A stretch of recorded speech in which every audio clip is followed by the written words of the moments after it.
ៀនចោឆ្លៀនពៀនអិនមានអៀនខ្មាស់បងវ៉ែក្រឡាំងកាលៃការពិតខ្លួនឯងបាញ់សងបែជាប្រដឹកទាំងដឹងខ្លួនពិតថាខ្លួននាងបាញ់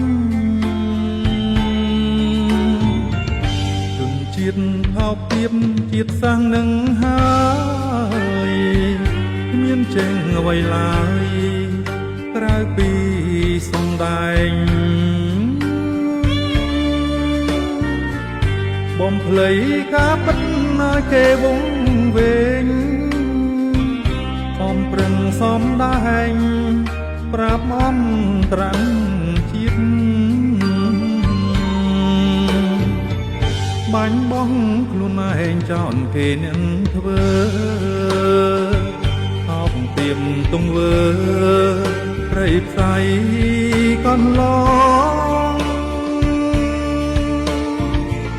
បាញ់ពលរដ្ឋខ្មែរនៅក្នុងរបបទឹកដីខ្មែរផងនាងភូមិព្រៃច័ន្ទពេលនាងអនត្រាំងជាតិដឹងច្បាំងហើយកុំប្រកាចឡើយថាខ្លួនមិនខុសមានខួរកិនទេឬមិនមែនមនុស្សរឿងកាយជាមនុស្សតែចិត្តជាបី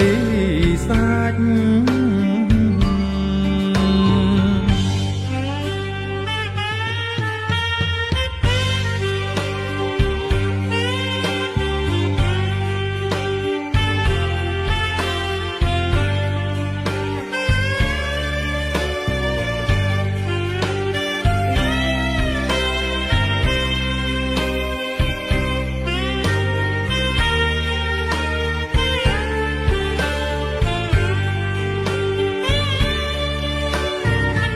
បាញ់បងខ្លួនឯងចោលគេនាងធ្វើអោបទៀមទង្វើព្រៃផ្សៃកន្លងបាញ់ពលរដ្ឋខ្មែរនៅក្នុងរបបទឹកដីខ្មែរផងនាងភូមិព្រៃច័ន្ទពេលនាងអនត្រាំងជាតិដឹងច្បាំងហើយកុំប្រកាចឡើយថាខ្លួនមិនខុសមានខួរកិនទេឬមិនមែនមនុស្សរឿងកាយជាមនុស្ស